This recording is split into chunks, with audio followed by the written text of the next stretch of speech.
آج اگر ہم منہ میں پان بھرے ہوئے ہیں علی علی کہہ رہے ہیں تو یہ علی علی کہنا یہ ریاکاری ہے، محبت نہیں ہے۔ سگریٹ کا کش لگا رہے ہیں اور علی علی کہہ رہے ہیں تو یہ دکھاوا ہے۔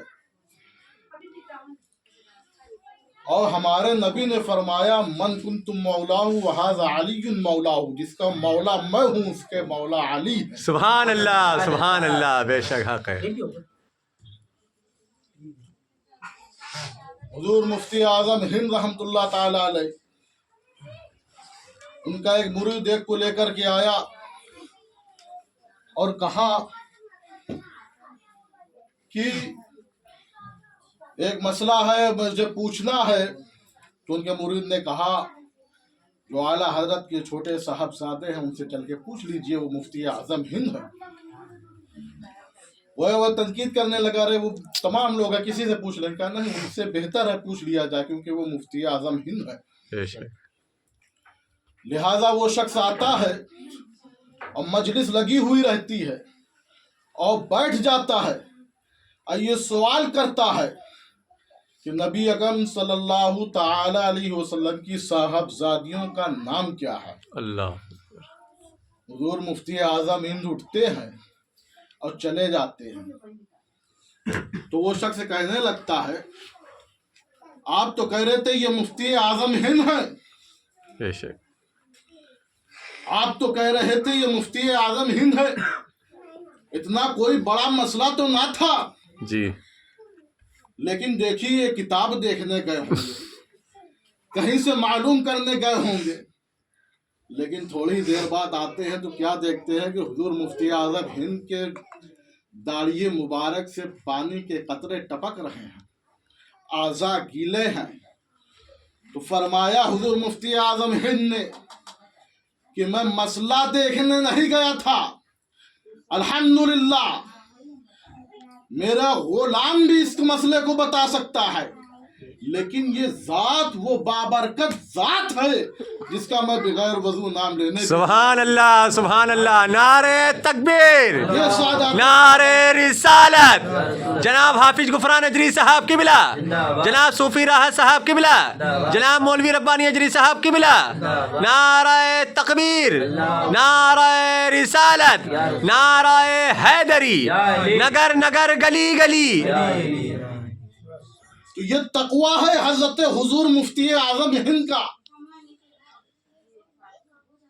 لوگ نماز پڑھتے ہیں اور جب ٹرین چلتی ہے تو لوگ نماز توڑ کے ٹرین کے پیچھے بھاگتے ہیں، اللہ، لیکن حضور مفتی اعظم ہند کی ذات وہ ذات ہے کہ آپ جب مصلی بچھا دیتے ہیں انہیں پرواہ ہی نہیں ہے کہ ٹرین چلے رہے یا جائے، بے شک، لیکن جب آپ کھڑے ہو جاتے ہیں تو وہ اللہ کے ایسے ولی ہیں کہ جب کھڑے ہو گئے ہیں تو ٹرین بھی وہیں پر رک جاتی ہے۔ سبحان اللہ، بہت خوب بہت خوب بہت خوب۔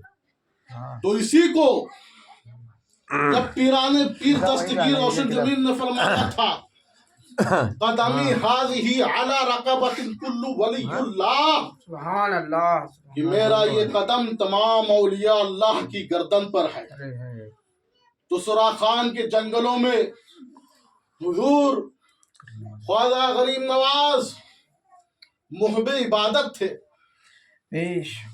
آپ نے اس فرمان کو سنا اور وہیں سے سماعت فرمایا اور ارشاد فرمایا۔ حضور غوث اعظم سے فرماتے ہیں یا شیخ معین الدین عبد القادر جیلانی بل علی عینی علی راسی، کہ آپ کا یہ قدم میرے آنکھوں پر ہے، میرے سر پر ہے۔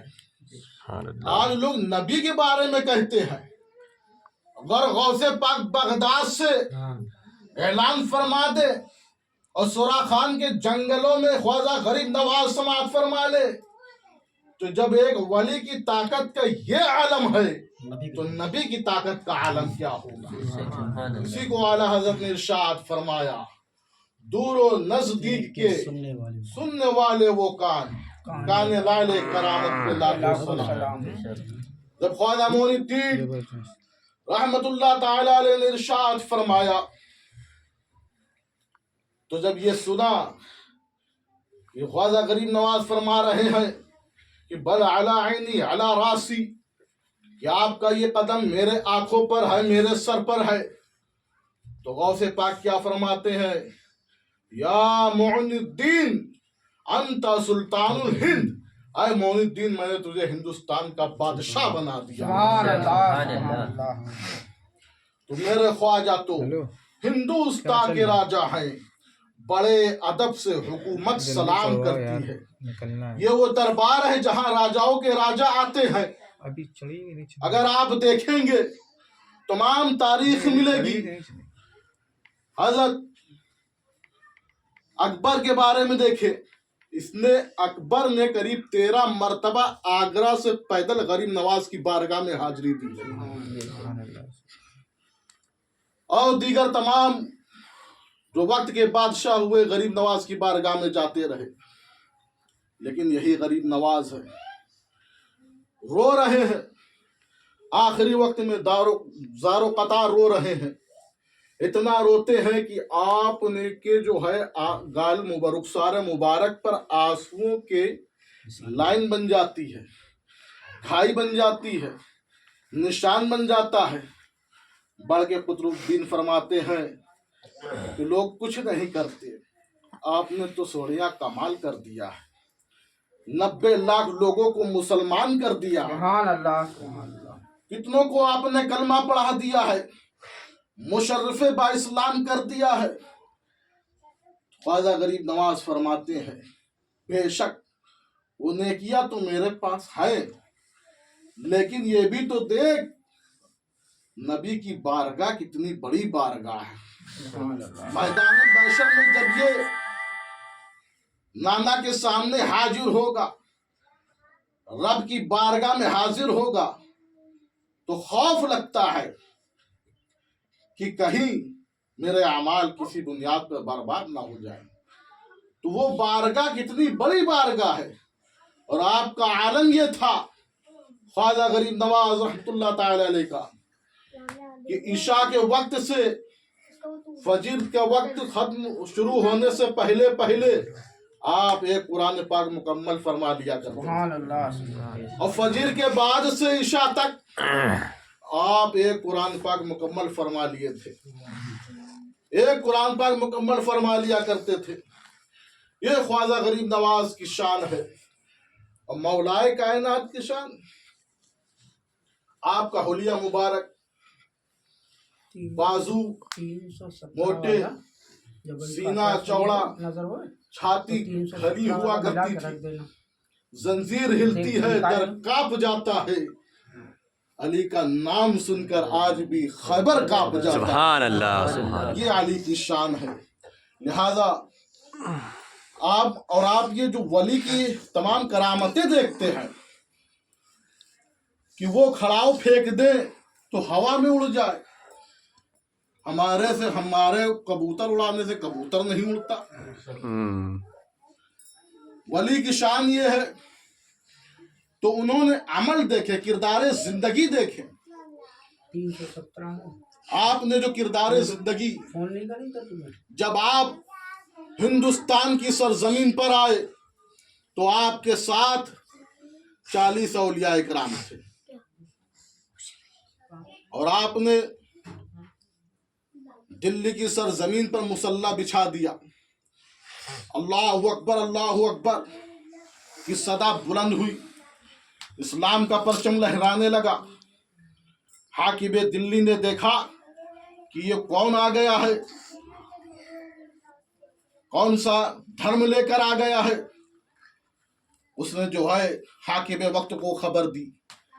حاکم وقت آیا، اس نے کمانڈر کو پوری فورس کے ساتھ بھیجا کہ جاؤ دیکھو کون آیا ہے جو ہماری زمین پر بیٹھا ہوا ہے۔